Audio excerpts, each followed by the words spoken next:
Ladies and gentlemen, we are coming at you live from episode 53 of Life on the Rocks with your host, Connor Rocques. Today's featured guest in the hot seat is my friend, Mr. Glen Thibeault. How are you doing today? Doing well. Nice to meet you. Absolutely. It's a pleasure to have Glen on the show this afternoon. For anybody in the city of Sudbury who doesn't know Glen currently, he is the Minister of Energy for Ontario. He is actually your current MPP representing Sudbury down in the House of Commons in Ottawa. He is also Sudbury's Liberal candidate. So the first question everybody's going to be asking is, what got you started as a politician?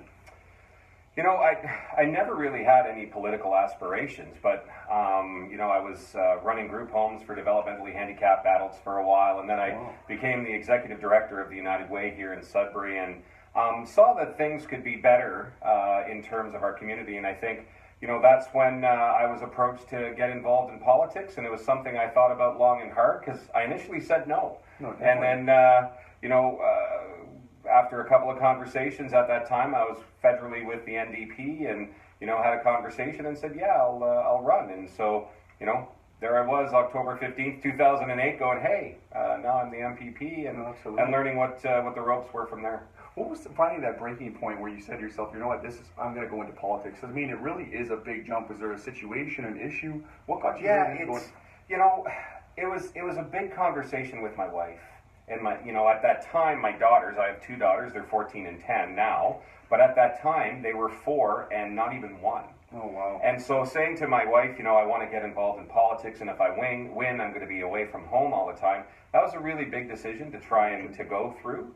But initially it was, hey, this is going to be a great learning opportunity, a great experience, even if you don't win, just to put your name on the ballot and understand the whole process of what it's like to be involved. And then the exhilaration and the ups and downs of a campaign. We're in one right now, hence the ball cap and the stuff, because I'm coming right from knocking on doors right here to come and talk with you. But, politics is a very important job and a very important role in our society. And, I've always been honored to be able to represent the people of Sudbury at both levels, federally and now provincially. And it's one of those things where I was just excited to get involved because you can really help the common good. And for me, as an old radio newscaster who then got into social work and the social services field, helping the common good is something that was important for me. No, absolutely. I think that's a super interesting. I can imagine, in the situation, going from a normal job and then making the crossover. How difficult was that for you? Oh, it was two different worlds. I can only imagine. Oh, there's many times where, even right now, as the Minister of Energy for the province, I'm at a nuclear plant, or I'm at a hydroelectric dam, or I'm, learning about the intricacies of storage and the new technology that's coming out in this sector. And many times I'll sit there and I'll look and I'll go, how did I get from, college and university in social work, where I graduated from Cambrian College, to now being the Minister of Energy? And what choices have I made in my life to get here? And it's humbling sometimes to think about that, because not many people get to do what I have done. And so I don't ever want to forget that. I don't ever want to be one of those, politicians who forgets the roots of why you're in this job. Because I get to be the Minister of Energy and I get to see some very unique things. But as the MPP, it's also important for me to be in my office on a Friday when I can get back into town and help that senior citizen locate her birth certificate or get a new birth certificate, that's 75 years old. So true. So it's helping them, weave through the bureaucracy of government. And that's what I really enjoy about this job is, it's the big picture thinking, the macro of being involved in a provincial government, to the micro in terms of helping an individual with their own issue getting through the provincial government. It's an honor to do that. I can only imagine that. And I want to say, being a leader, how difficult is it for you? So like you said, you deal with the minor problems and you go into the macro problems to kind of influence people in a positive way where, let's say, take an example. So you're helping that old lady kind of figure some stuff out with her passport, but then going to the bigger problems. You understand? How difficult is it to kind of transition between people and stuff to be a great leader? Well, it's, there's several types of leadership, right? There's the leader who stands on the top of the boat or the top of the building and yells things out and tells everyone what to do. Or there's the leader that jumps in the boat and paddles with everyone. And that's how I think I see leadership. It's making sure that I'm working with the grassroots, I'm working with those individuals, and that I'm part of the overall community. And so I don't have a problem switching from micro to macro because the two are interlinked. You know, making sure that we have good government services and ensure that we have services for people is important, but making sure that people understand how to get those services at the micro level. So you need to be able to understand the complexities of those two. And, you know, that's the type of, I think, leadership that I bring to the community, and that I'm hoping people will allow me to continue to do if you know, I'm able to win this and win re-election, is to continue to work at both the micro and the macro level to make sure that the services that people need province-wide are also offered here in Sudbury, so that we can get those services here too. It's so true. Like, you impact, you know, you start off on the individual basis, you're going to help all those people, but then it's going to obviously be a reflection of the greater good, Yeah. right? What do you think? I'm just trying to get the full scope for it. So when you're going in, and for Sudbury specifically is a different place, right? You know, compared to Toronto and other areas. What are some of the things you're looking to bring to Sudbury that you haven't already done, or that you're currently kind of completing if you win the election? So, you know, one of the things that I've talked about for a very long time and was so proud to see that we got was the Thibeault belly bubble. I still call it the Thibeault belly bubble because Thibeault was a friend of mine. But getting a bubble for our community, right? So we have such a great sporting community, from, you know, basketball and baseball and you know, all of those sports. But come wintertime, like, it's hard to practice. You know, you can go on YouTube and you can see some Canadians who were training in car washes in the wintertime to, you know, as pitching, because that's the only place they can go, because it's minus 40 outside and it's full of snow. That's where we live. But, you know, if we have a place like a multi-sports complex where you can actually go to in the winter and practice baseball, right? I know J.G. Rocques from the Sudbury Baseball Academy is a big part of this. So is soccer, so is, you know, ultimate frisbee. Everyone's going to be involved in this. That is something I'm extremely proud of being involved in. But again, from the healthcare sector, from the PET scanner, to making sure that the services we have at our hospital are important. You know, for me, even making sure that our individuals that have developmental handicaps, which is a passion of mine because I used to be in that field, that they're now getting the dollars that they need to be able to continue to be contributing members of society will be important. So, you know, there's really broad spectrum issues that you want to continue to talk about, and then, you know, bringing those down again and making sure that you help each individual. So it's an honor to serve, and you've got to find the way that you can do it. Helping out young entrepreneurs get their start, right, and move in and create opportunity for them is key. I find when you take it to, you know, go into government, how hard is it to create change, you know, on a provincial level? So if you guys are trying to enact different bills and things, trying to put them through, how difficult is that? You know, there's a lot more complexity to creating a new law and bringing in bills. You know, there's a lot of people out there that think, well, you're the Minister of Energy, you should be able to fix it like this. And I understand that, because people want to see change happen quickly.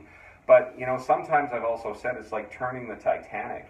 You've got a lot of work to do to make sure that you can get an entire bureaucracy to move with the change that you're bringing forward.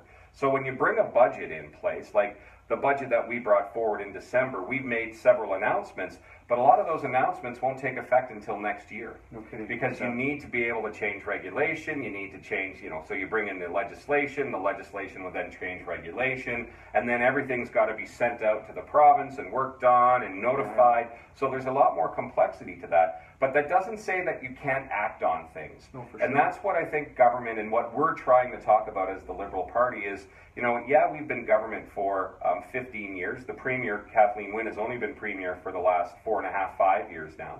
So making sure that when we come up with a new idea, that we're continuing to adapt, from bringing, you know, raising minimum wage, you know, changing, you know, OHIP plus, pharmacare for 25 and under and 65 and over. All of these things are a progressive vision to make life better for everyone. So and better never stops. I know that's the new catchphrase that's coming from the Premier, but it is so important, because we can always do better. And you should always strive better, not trying to go backwards on policy, and have that vision to continue to lead us towards the 2020s. To make sure that we have a society that we can all live in and be happy about. Well, I think you're right on the money with that. The other point, then, how much has social media influenced some of your campaign, the different things you did in government? like just in general, how is the social media sphere kind of influencing you guys? I know it's putting pressure in a sense that you see a lot of people online talking about certain issues.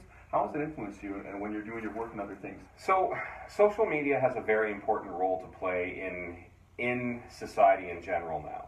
And I think the first thing that we need to do together is get rid of a lot of the trolls and a lot of the negativity that happens out there. And I'm happy to have that chat about that. Absolutely. Because, there are opportunities for social media to play a positive role, to have instant feedback on issues and issues that are important to people.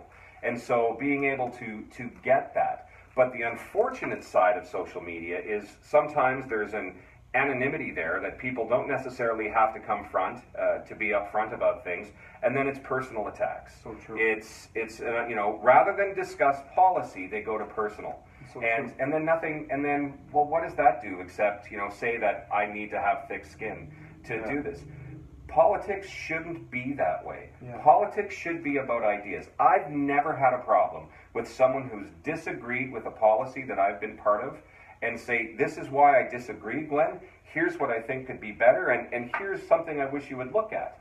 That is the way we should be having discussion to make things better. Rather than, you know what, Glen, you're an idiot, I don't like you, and here are all the bad things about you as a person. I'm not perfect, right? No human is perfect. Everybody will make mistakes. But let's talk about how we can do this together. The NDP, the PCs, the Liberal Party, the Greens, the None of the Above Party, the Northern Ontario Party, all have good ideas. Definitely. Let's discuss those, because ultimately, at the end of the day, we want to make sure that we're helping everyone. I believe my party has lots of these great ideas and that we're bringing them forward, but we need to be able to work together and talk about these ideas. Unfortunately, social media, it's been utilized by some as an opportunity to pounce on the personal side rather than on the policy and political side. True. And actually creating change rather than taking, you're uneducated or something like that, right? Yeah. And I see that a lot, and I thought that was important things and people commenting, stirring up arguments in different states. So how do you deal with that controversy? So when you're getting, where it's starting to skew people's perception, like how do you deal with that controversy when someone comes out and says something blatant against you as a personal attack? When you're doing well, you're creating policies, you're trying to do all these different things. How do you deal with that? So, you can't constantly block people, I know, right? It's just, and what's the point? Because they'll find another, pseudonym, and then they'll come out again. So what I do is I put out the facts. I make sure that everything that I talk about and everything I put out there is fact-based. And I will engage and only engage with people who want to have a discussion based off of fact. Disagree, that's totally fine. That's what we need and have to have those type of conversations. But as soon as it gets personal, what's the point? Like, imagine if all of a sudden someone asked me a question on Facebook, and the first thing I did was respond with a personal attack because of their picture. Like, there's no dialogue there. So, but they're expecting me to respond to an answer when all it is a personal attack. There's no point in doing that because it's not going to come to any fruitful end. No, exactly. But there are many times where I'll give someone a DM on Twitter and just say, hey, I appreciate that you have this question. Feel free to email me at this, or we can have a conversation through DM, or give me a call. Here's my number. You can call me at the office. Let's talk about this issue. What do you think we're doing wrong? What do you think we can do right? And I've had those conversations. I think that's a great angle too, because you got to think, if you're marketing, let's just say to hundreds of thousands of people, there's obviously going to be some people that are going to say some negative stuff, regardless if it has any merit or not, right? Yeah. That's one of the big things. So talk about the importance then of marketing. Especially with all these different angles coming in from the Liberal Party, you have people coming in PC. Talk about the importance of marketing and branding yourself. So branding is key to everything. To when I was in at the United Way, it was so important to make sure people understood why where your money was going when you were donating to the United Way. As the Liberal Party, we're in the midst of an election. We have our Northern Ontario platform, which is talking about increasing money for the NOHFC, helping entrepreneurs, making sure that we can expand the booming and growing television and film industry that we have here. Letterkenny, one of my favorite shows. There we go, yeah. And so, looking at making sure that we can get that message out to people and let them know that this is what we believe in, this is what our values are, and this is what we truly believe in, this is why we're going to go down this path. And what I encourage everyone to do is, if you believe in what we're about, then great, vote for me. If you don't understand what we're about, if you don't understand what anyone's about, then a quick Google search to any party will give you that information. Because on June 7th is our provincial election. One of the saddest things that I see in politics is voter turnout being under 50%. Yeah. When people don't vote, it doesn't say anything other than we have low voter turnout. Yeah. But it's actually demoralizing in the sense that we need to have more people vote, because especially anybody between the ages of, I say, 10 and 40, because the decisions we're making now are going to affect you the most. So true. Right? Because we've got climate change that needs to be addressed. Here we are to, in May, and it's 30 degrees outside. So climate change is real. Addressing climate change is something that we need to do. Making sure that there are good jobs in Northern Ontario and good jobs in the province. Making sure that graduates coming out of college and university can be matched with those good jobs. Making sure that we have a healthcare system that is that's going to meet the aging population and meeting the needs of those folks.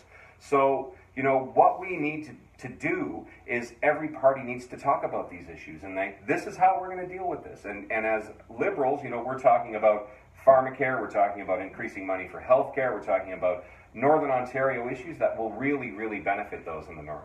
I think that's huge, and it's kind of an interesting point where you're saying that we have less than a 50% turnout rate for voters, and then yet people complain and they want change, but they're not actually trying to enact the change. Yeah. And that's one of the fascinating things I see with a lot of people, just in a general sense.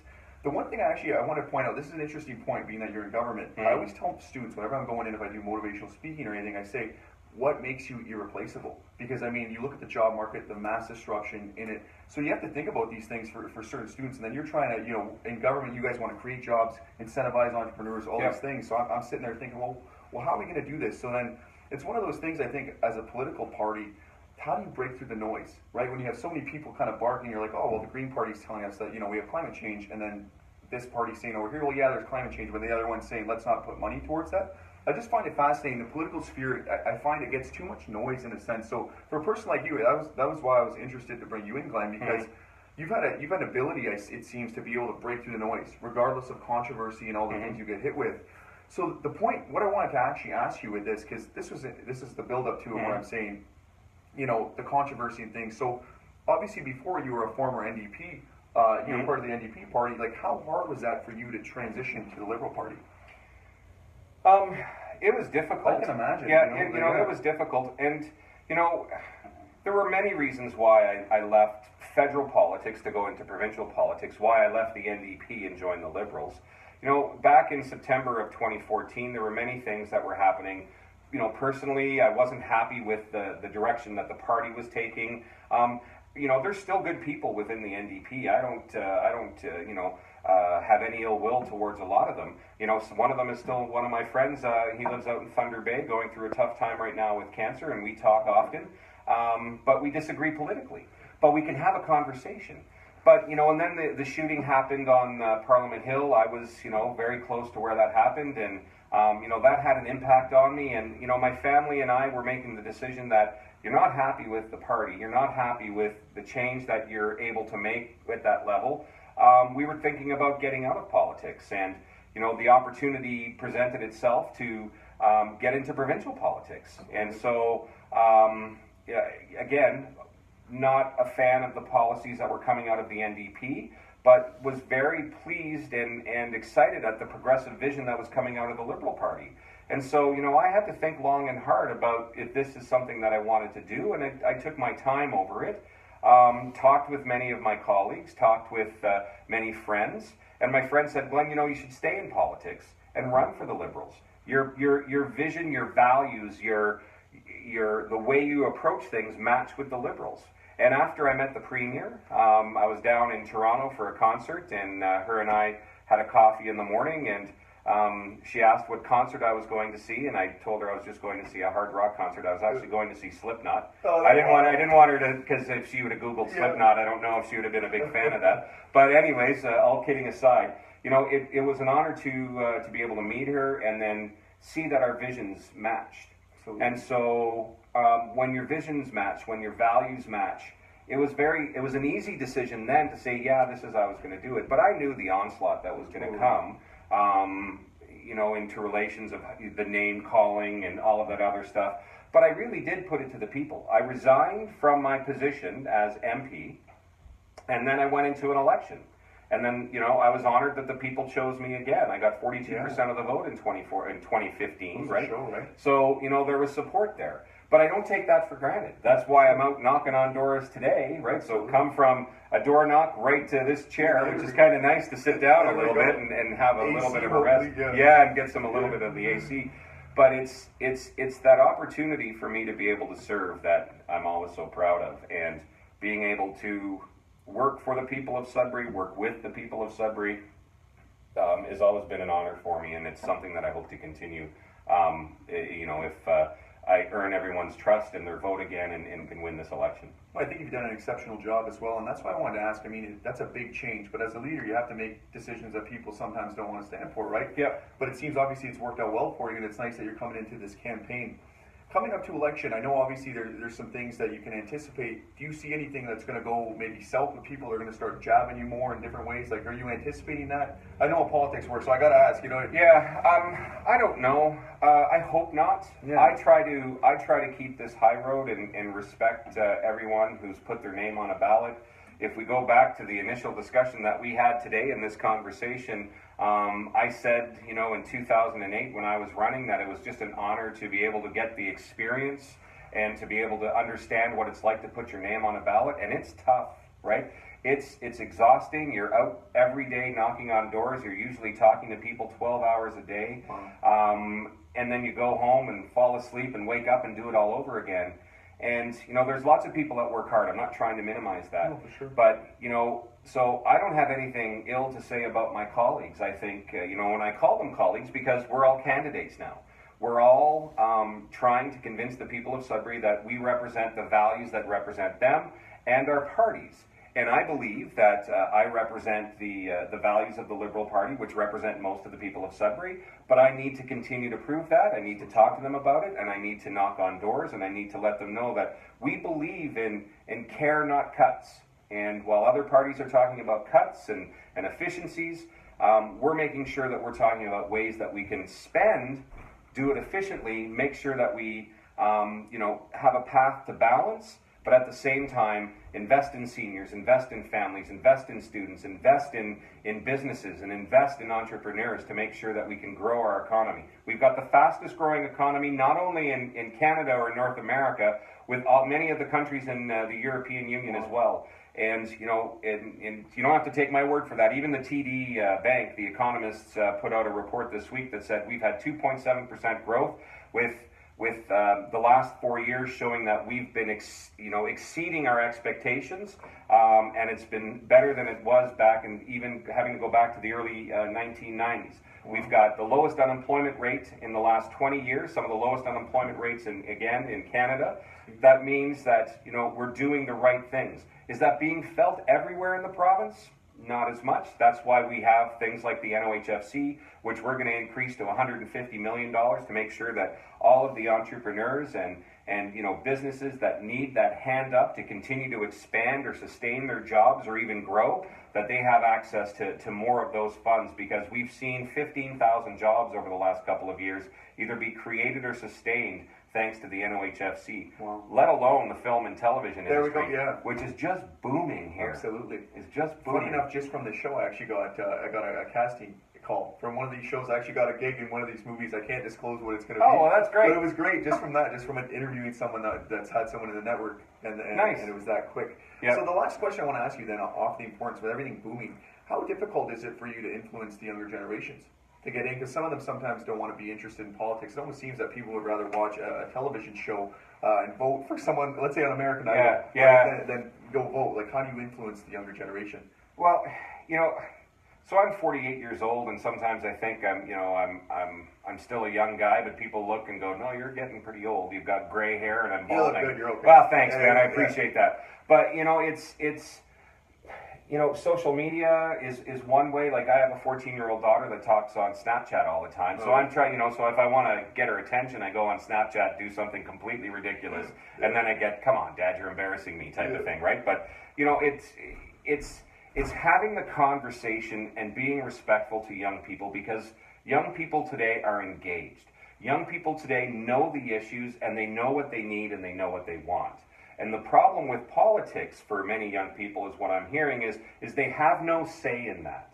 And I say, I get that and I understand that, but how you change that is get involved. So when I go to high schools and talk to grade 11, or if I even go to elementary schools and you talk to the grade 5 students, because both of them teach civics at that level, or even go to university and talk to them there, I'm like, you need to be engaged. And yes, I would love for you to, vote for me and vote for the Liberals and become a card-carrying member of the Liberal Party. But if that doesn't match your values, find a party that does, right? Because to me, we have to get in that boat together and row. That's the type of leadership skills that I think, matter. We're all in this together. We need to address climate change together. We need to create jobs in the north together. We need to fix healthcare together. And we need to work on these issues together. So young people today, look up. It's very quick off of your tablet, off your cell phone, to find a party, right? For me, if you're interested, you can go to, glenthibeault.ca, and you can find out about me, you can find out about the Provincial Liberal Party, and then make sure that you're engaged and find out about what we want to do for young people and the programs that we're putting in place, right? Giving them opportunities to match a career right out of college. So once you graduate, there are 70,000 programs, 70,000 jobs that we can link you to. And by 2021, 2022, we're upping that to 100,000. So for graduates, they can link up to that. Because there's a reason why Amazon has chosen Ontario, or Toronto specifically, as one of those places where they're looking at having their second headquarters. Because we've got a very engaged, educated, and talented demographic of young people and a skill set that they're looking for. So true. So, if Amazon is recognizing that Toronto, Ontario has this, we can actually do better. We can actually be more engaged and show companies like Amazon and Google and all of these large companies that Ontario is the place to come to, because we have an engaged demographic. We have an educated, young group of people that can actually work for these companies and actually make the difference that they want to make. It's so true, and I think you're right on the money with that point. It goes to show, one of the, obviously, Jeff Bezos, richest man in the world, biggest company coming in. Yeah. One of the things I also found, just to make just a point, it always seems that it's a battle for attention, especially in the 21st century. We're more exposed than ever. Yeah. And that's the thing with the younger audiences. It's so easy to skew someone's perception. Oh, they say this thing about Glen, or then something comes out about Doug Ford, or something about Troy Crowd, anything like that. And I find it's that battle for attention and kind of breaking through the noise. Yep. And that's, you've done a really good job at doing that. Thank you. I will give that to you. I see your marketing online. I am in marketing and sales, so I could say. So the last question I'm going to ask before we close this off: if you ever get out of politics, what's your plan? Obviously, you're a community man. You like getting involved in the community. What would be your plan, or an idea of something you'd want to do since it's been your life? I have. You know what? It's interesting. Most people that know me, I'm a huge motorcyclist. I love motorcycling. Harleys? I ride a Victory. Okay, there we go. Yeah, so, and I'm also going to get a naked bike. I'm trying to convince my wife I'm allowed to have a second bike. It's not working, but I just, I love getting on the road to clear my head, because I can disconnect, right? You can't answer an email, put out a text, or even talk on the phone when you're riding your bike. Not that I want to, because I like, I've got 6 speakers on my bike, so I can listen to Spotify and all my tunes and just go. So I might open a bike shop, right? Awesome. There's some thoughts there. I'd always be engaged in the community somehow, even before my time, in politics. I was always involved in the community. I got that from my parents. My father, I've lost both my parents, but my father passed away a couple of years ago. He was 101. Wow. He was 56 when I was born. Wow. So he retired when I was 9. And, he was at every football practice, every cross-country skiing event. My dad was there. My parents were there for everything that I did. And, I've got a 14-year-old and a 10-year-old daughter. And I've missed dance recitals, and I've missed basketball practice because I've chosen this profession.